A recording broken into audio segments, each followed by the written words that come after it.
Bonjour tout le monde, bonjour la RDC. Écoutez, on me demande l'interprétation de l'article 217. Déjà, faudrait dire ici que la Constitution, c'est dans tout le pays du monde, c'est un sujet qui requiert quand même une certaine expertise dans l'interprétation et les jugements des articles. Mais heureusement pour nous, l'article en question, le 217, ce n'est pas un article dogmatique, ce n'est pas un article qui demande particulièrement l'interprétation de la Cour constitutionnelle, des spécialistes de la Constitution. Un simple étudiant de relations internationales de premier graduat, un simple étudiant de droit à la faculté de droit, pourrait interpréter sans ambiguïté cet article 217. C'est un classique dans le droit international. Le législateur a tout simplement voulu dire par l'article 217 que la RDC, comme toutes les nations civilisées du monde, lorsque nous adhérons dans les organisations internationales, la suprématie des règles internationales s'applique sur nos droits nationaux, sur nos règles internes, sur nos droits nationaux. Qu'est-ce que ça veut dire en pratique? Je vais partir par des exemples pour ne pas en faire un sujet de spécialiste. Nous avons récemment rejoint l'EAC, qui est une organisation supranationale. C'est au-dessus de notre nation. La RDC a rejoint une organisation qui regroupe plusieurs pays. Les lois qui s'appliquent en matière, disons, de passeport dans l'EAC ont une suprématie sur les lois qui s'appliquent sur les passeports en RDC. Si par exemple en EAC, on dit quand vous avez un passeport EAC, vous pouvez voyager sans visa au Rwanda, au Kenya, en Tanzanie, et ainsi de suite. Quelqu'un qui a ce passeport EAC peut se prévaloir de ce droit sans que l'agent de la DGM, Anjili Angobila, lui dise « Montrez-nous un visa de la RDC ». C'est tout simplement ça. Quand on adhère à une organisation supranationale, on concède un peu de sa souveraineté. Je pars sous d'autres cieux. L'Europe de nations. Plusieurs nations, ils ont commencé à 6, puis 13, puis 27, puis l'Europe d'aujourd'hui. Ils se sont mis en commun. Chacun avait sa monnaie, mais ils se sont dit on va faire une monnaie unique, l'euro, aujourd'hui. Or, chaque nation a le droit de battre sa monnaie, de faire avoir une politique monétaire interne. Les nations européennes se sont dit, nous concédons une partie de notre souveraineté. C'est un attribut de souveraineté, battre sa monnaie. Nous allons dépendre d'une monnaie unique qui sera gérée à Strasbourg et à Bruxelles, notamment l'euro. C'est de ça qu'il s'agit quand on dit concéder une partie de sa souveraineté. Souveraineté veut tout simplement dire un droit acquis à une nation, un droit qui s'attache de manière naturelle à une nation. La souveraineté n'a rien à voir avec la notion de territorialité.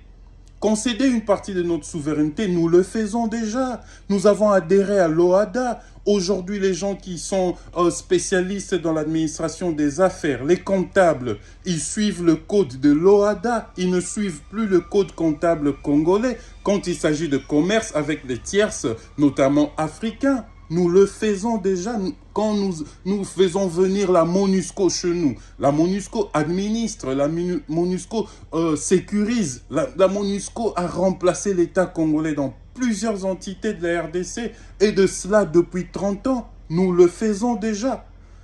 Monsieur Kabouya, Monsieur Tshisekedi veulent profiter de l'ignorance du peuple. Ce qu'ils font, c'est tout simplement de la manipulation. Et dans un état sérieux, ce qu'ils sont en train de faire peut leur faire encourir un crime de haute trahison. Ils font une mauvaise interprétation à dessein, à moins qu'ils soient réellement ignorants. S'ils sont ignorants, cette vidéo pourrait les éclairer. Il faudrait faire une différence entre la territorialité et la souveraineté. Il n'est jamais été question, il n'en sera jamais question dans l'article 217 de notre Constitution de céder une partie de notre terre, soi-disant parce qu'on veut faire la paix avec le voisin. Ça, c'est le cas Diosha, made in 10e rue. Mensonge, manipulation UDPcienne.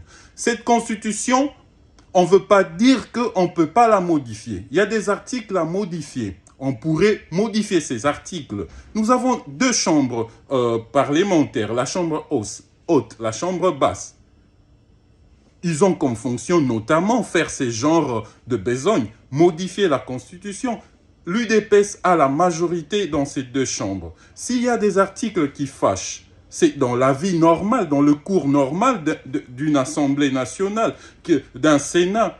Ils n'ont qu'à proposer des amendements là-bas, ça sera voté sans tambour ni faire tous ces boucans. Mais nous savons que ce n'est pas ça que l'UDPS veut. L'UDPS poursuit l'objectif de non pas seulement modifier la Constitution, ce n'est pas ça qu'ils veulent.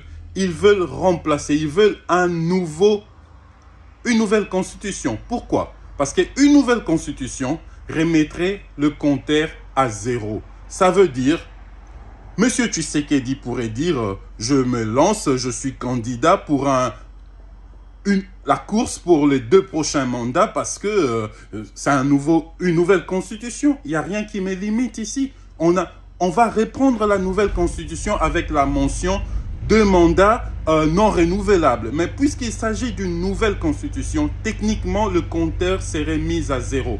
10 ans à perdre avec cette incompétence. 10 ans à perdre avec la manipulation, le mensonge. Rien qui ne va au pays, nous disons non. L'article 217, c'est une question de souveraineté et non une cession de notre territoire. J'espère que cette petite explication pourrait éclairer la lanterne de nos frères et sœurs. Allez, portez-vous bien. On poursuit la lutte. Il n'y aura pas une nouvelle constitution pour remettre le compteur à zéro et poursuivre avec cette bouillabaisse UDPcienne qui fait que plonger le pays dans ces heures les plus sombres de l'histoire. Allez, portez-vous bien.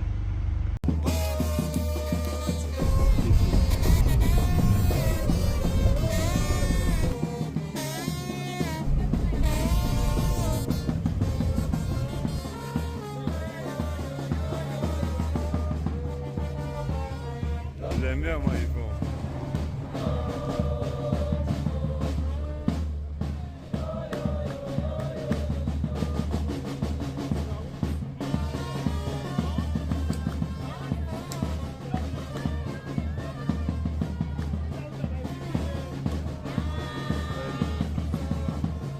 Ouais. On va dire la gaine,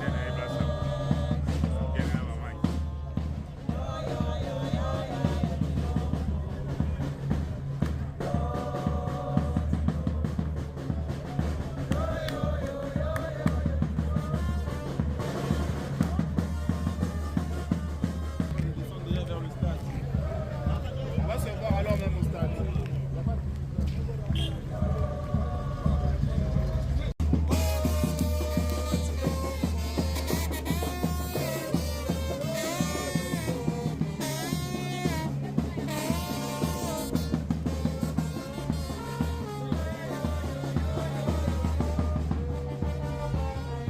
J'aime bien, moi, ils font.